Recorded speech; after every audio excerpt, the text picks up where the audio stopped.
Princess Bride. It's Morgenstern's classic tale of true love and high adventure. The Good Parts version, abridged by William Goldman.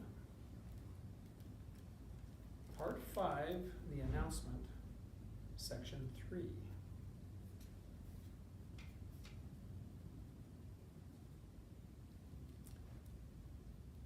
Then the sharks went mad. All around her, Buttercup could hear them beeping and screaming and thrashing their mighty tails. Nothing can save me, Buttercup realized. I'm a dead cookie. Fortunately, for all concerned save the sharks, it was around this time that the moon came out. There she is, shouted the Sicilian, and like lightning the Spaniard turned the boat, and as the boat drew close, the Turk reached out a giant arm, and then she was back in the safety of her murderers, while all around them the sharks bumped each other in wild frustration. Keep her warm, the Spaniard said from the tiller, tossing his cloak to the Turk. Don't catch cold, the Turk said, wrapping Buttercup into the cloak's folds. It doesn't seem to matter all that much, she answered, seeing you're killing me at dawn. He'll do the actual work, the Turk said, indicating the Sicilian, who was wrapping cloth around his cuts. We'll just hold you. Hold your stupid tongue, the Sicilian commanded. The Turk immediately hushed. I don't think he's so stupid, Buttercup said. And I don't think you're so smart either, with all your throwing blood in the water. That's not what I would call grade A thinking. It worked, didn't it? You're back, aren't you? The Sicilian crossed toward her. Once women are sufficiently frightened, they scream. But I didn't scream. The moon came out, answered Buttercup, somewhat triumphantly. The Sicilian struck her. Enough of that, the Turk said then. The tiny humpback looked dead at the giant. Do you want to fight me? I don't think you do. No, sir, the Turk mumbled. No, but don't use force, please. Force is mine. Strike me if you feel the need. I won't care. The Sicilian returned to the other side of the boat. She would have screamed, he said. She was about to scream, to cry out. My plan was ideal, as all my plans are ideal. It was the moon's ill timing that robbed me of perfection. He scowled unforgivingly at the yellow wedge above them. Then he stared ahead. There, the Sicilian pointed. The cliffs of insanity. And there they were, rising straight and sheer from the water 1,000 feet into the night. They provided the most direct route between Florin and Gilder, but no one ever used them, sailing instead the long way many miles around. Not that the cliffs were impossible to scale. 2 men were known to have climbed them in the last century alone. Sail straight for the steepest part, the Sicilian commanded.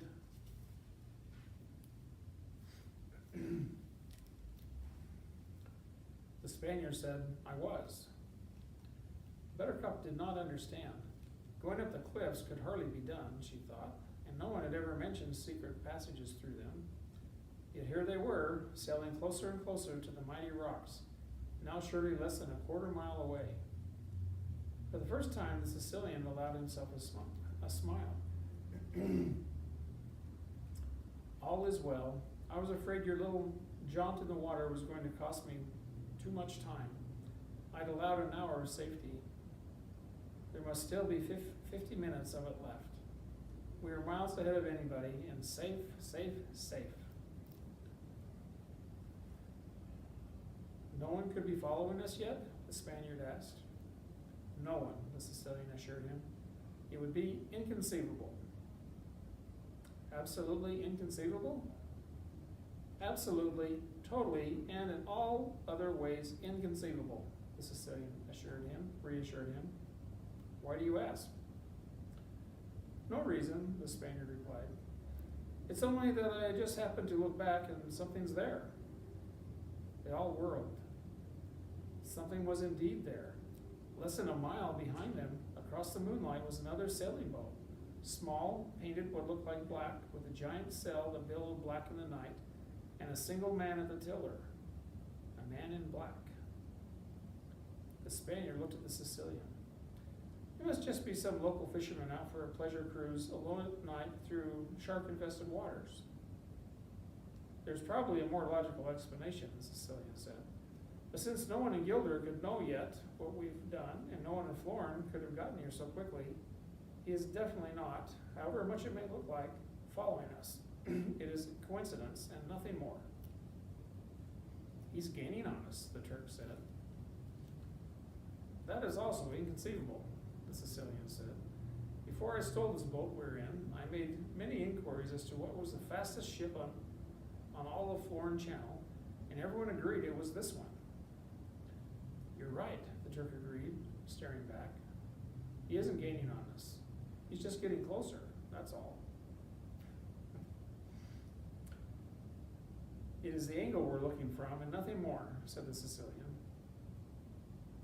Buttercup could not take her eyes from the great black sail. Surely the three men she was with frightened her, but somehow, for reasons she could never explain, she could never begin to explain, the man in black frightened her more. All right, look sharp, the Sicilian said then, just a drop of edginess in his voice. The cliffs of insanity, were very close now. The Spaniard maneuvered the craft expertly, which was not easy, and the waves were rolling in toward the rocks now, and the spray was blinding. Buttercup shielded her eyes and put her head straight back, staring up into the darkness toward the top, which seemed shrouded and out of reach. Then the humpback bounded forward, and as the ship reached the cliff face, he jumped up and suddenly there was a rope in his hand. Buttercup stared in silent astonishment. The rope, thick and strong, seemed to travel all the way up the cliffs. As she watched, the Sicilian pulled at the rope again and again, and it held firm. It was attached to something at the top, a giant rock, a towering tree, something. Fast now, the Sicilian ordered. If he is following us, which of course is not within the realm of human experience, but if he is, we've got to reach the top and cut the rope off before he can climb up after us.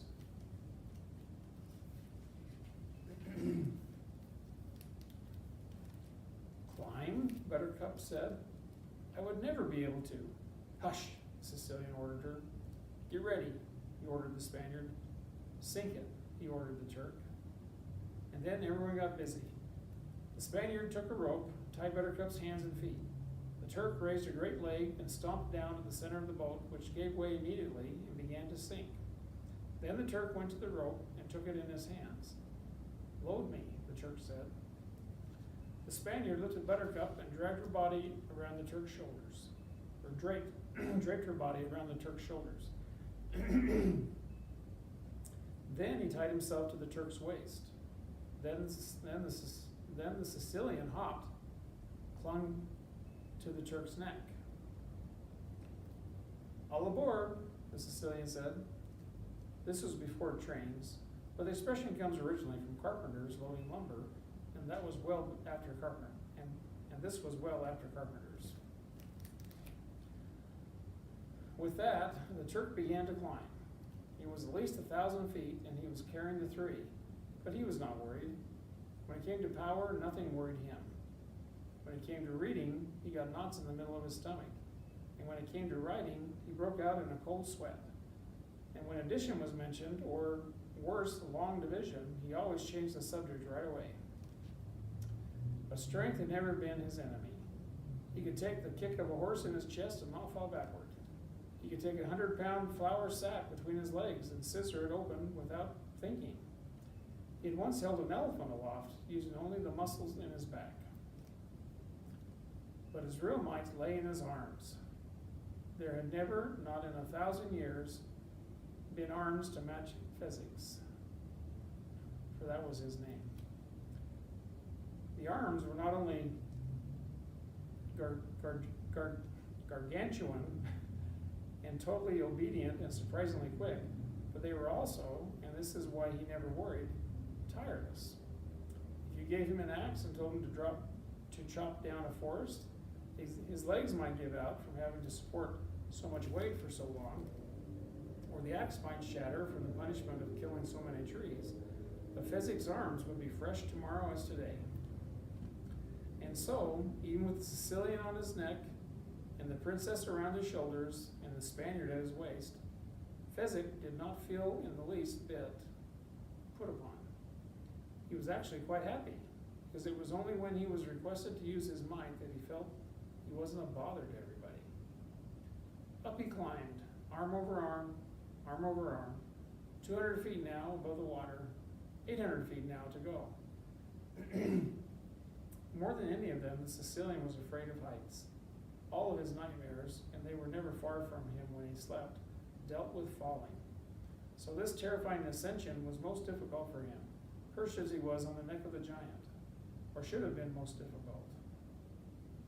But he would not allow it. From the beginning, when as a child he realized his humped body would never conquer worlds, he relied on his mind. He trained it, fought it, brought it to heel. So now, 300 feet in the night and rising higher, while he should have been trembling, he was not. Instead, he was thinking of the man in black. There was no way anyone could have been quick enough to follow them. And yet from some devil's world that billowing black cell had appeared. How? How? The Sicilian flogged his mind to find an answer, but he found only failure. In wild frustration, he took a deep breath, and in spite of his terrible fears, he looked back down toward the dark water. The man in black was still there, sailing like lightning toward the cliffs. He could not have been more than a quarter mile from them now.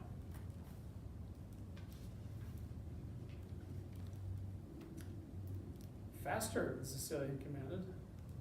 I'm sorry, the Turk answered meekly. I thought I was going faster. Lazy, spurred the Sicilian. I'll never improve, the Turk answered, but his arms began to move faster than before. I cannot see too well because your feet are locked around my face, he went on. So could you tell me, please, if we're halfway yet?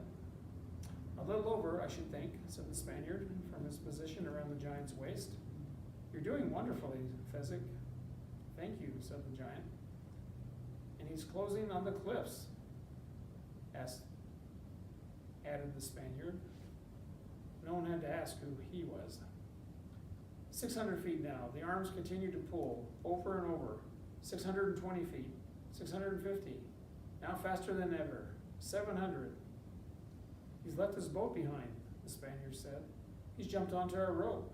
He's starting up after us. I can feel him, Fezzik said. His body weight on the rope. He'll never catch up, the Sicilian cried. Inconceivable. You keep using that word, the Spaniard snapped. I don't think it means what you think it does. How fast is he at climbing? Fezzik said. I'm frightened, was the Spaniard's reply. The Sicilian gathered his courage again and looked down. The man in black seemed almost to be flying. Already he had cut their lead 100 feet, perhaps more. I thought you were supposed to be so strong, the Sicilian shouted. I thought you were this great mighty thing, and yet he gains. I'm carrying 3 people, Fezzik explained. He has only himself, and excuses are the refuge of cowards, the Sicilian interrupted. He looked down again. The man in black had gained another 100 feet. He looked up now. The cliff tops were beginning to come into view, perhaps 150 feet more, and they were safe. Tied hand and foot, sick with fear, Buttercup wasn't sure what she wanted to happen, except this much she knew. She didn't want to go through anything like it again. Fly, Fezzik, the Sicilian screamed. 100 feet to go. Fezzik flew. He cleared his mind of everything but ropes and arms and fingers, and his arms pulled and his fingers gripped and the rope held taut, and he's over halfway, the Spaniard said. Halfway to doom is where he is, the Sicilian said. We're 50 feet from safety, and once we're there, and I untie the rope, he allowed himself to laugh. 40 feet, Fezzik pulled. 20, 10. It was over. Fezzik had done it. He had reached the top of the cliffs, and first the Sicilian jumped off, and then the Turk removed the princess, And as the Spaniard untied himself, he looked back over the cliffs. The man in black was no more than 300 feet away. It seems a shame, the Turk said, looking down alongside the Spaniard. Such a climber deserves better than... He stopped talking there. The Sicilian had untied the rope from its knots around an oak. The rope seemed almost alive, the greatness of all water serpents heading at last for home. It whipped across the cliff tops, spiraled into the moonlit channel. The Sicilian was roaring now, and he kept at it until the Spaniard said, "He did it." "Did what?" The humpback came scurrying to the cliff edge. "Release the rope in time," the Spaniard said. "See?" He pointed down. The man in black was hanging in space, clinging to the sheer rock face 700 feet above the water. The Sicilian watched, fascinated. You know, he said, since I've made a study of death and dying, and am a great expert, it might interest you to know that he will be dead long before he hits the water. The fall will do it, not the crash." The man in black dangled helpless in space, clinging to the cliffs with both hands. "Oh, how rude we're being," the Sicilian said then, turning to Buttercup. "I'm sure you'd like to watch." He went to her and brought her, still tied hand and foot, so that she could watch the final pathetic struggle of the man in black 300 feet below. Buttercup closed her eyes, turned away. "Shouldn't we be going?" the Spaniard asked. "I thought you were telling us how important time was." It is, the Sicilian nodded. "But I just can't miss a death like this. I could stage one of these every week and sell tickets. I could get out of the assassination business entirely. Look at him. Do you think his life is passing before his eyes?" "That's what the books say." "He has very strong arms," Physic commented, to hold on so long. "He can't hold on much longer," the Sicilian said. "Yeah, he has to fall soon." It was at that moment that the man in black began to climb. Not quickly, of course, not without great effort, but still there was no doubt that he was, in spite of the sheerness of the cliffs, heading in an upward direction. "Inconceivable," the Sicilian cried. The Spaniard whirled on him. "Stop saying that word. It was inconceivable that anyone could follow us. But when we looked behind, there was the man in black. It was inconceivable that anyone could sell as fast as he could sell, and yet he gained on us. Now this too is inconceivable. But look, look!" And the Spaniard pointed down through the night. "See how he rises." The man in black was indeed rising. Somehow, in some almost miraculous way, his fingers were finding holes in the crevices, and he was now perhaps 15 feet closer to the top, farther from death. The Sicilian advanced on the Spaniard now, his eyes wild, glistening at the insubordination. His wild eyes glistening at the insubordination. "I have the keenest mind that has ever been turned to unlawful pursuits," he said, or he began. "So when I tell you something, it is not guesswork, it is fact. And the fact is that the man in black is not following us.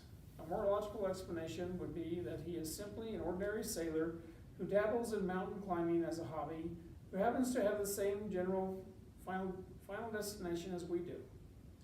That certainly satisfies me, and I hope it satisfies you. In any case, we cannot take the risk of his seeing us with the princess, and therefore one of you must kill him." "Shall I do it?" the Turk wondered. The Sicilian shook his head. "No, Physic," he said finally. "I need your strength to carry the girl. Pick her up now, and let us hurry along." He turned to the Spaniard. "We'll be heading directly for the frontier of Gilder. Catch up as quickly as you can once he's dead." The Spaniard nodded. The Sicilian hobbled away. The Turk hoisted the princess, began following the humpback. Just before he lost sight of the Spaniard, he turned and hollered, "Catch up quickly." "Don't I always?" the Spaniard waved. Farewell, Physic. Farewell, Inigo, the Turk replied. And then he was gone, and the Spaniard was alone. Inigo moved to the cliff edge and knelt with his customary quick grace. 250 feet below him now, the man in black continued his painful climb. Inigo lay flat, staring down, trying to pierce the moonlight and find the climber's secret. For a long while, Inigo did not move. He was a good learner, but not a particularly fast one, and he had to study. Finally, he realized that somehow,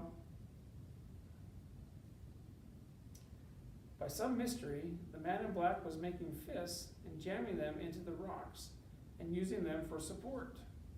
Then he would reach up with his other hand until he found a high split in the rock and make another fist to jam it in. Whenever he could find support for his feet, he would use it.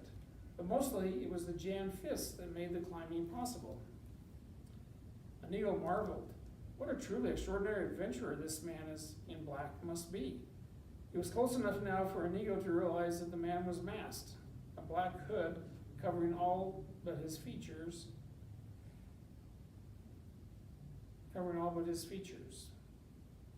Another outlaw? Perhaps. Then why should they have to fight, and for what? Inigo shook his head. It was a shame that such a fellow must die, but he had his orders, so there it was.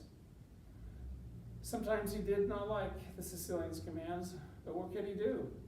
Without the brains of the Sicilian, he, Inigo, would never be able to command jobs of this caliber. The Sicilian was a master planner. Inigo was a creature of the moment. The Sicilian said, kill him, so why waste sympathy on the man in black? Someday, someone would kill Inigo, and the world would not stop to mourn. He stood now, quickly jumping to his feet, his blade-thin body steady, or ready for action. Only the man in black was still many feet away. There was nothing to do but wait for him. Inigo hated waiting. So to make the time more pleasant, he pulled from the scabbard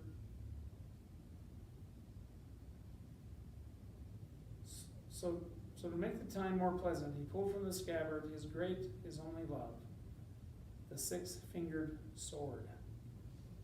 How it danced in the moonlight, how glorious and true. Inigo brought it to his lips, and with the fervor of his great Spanish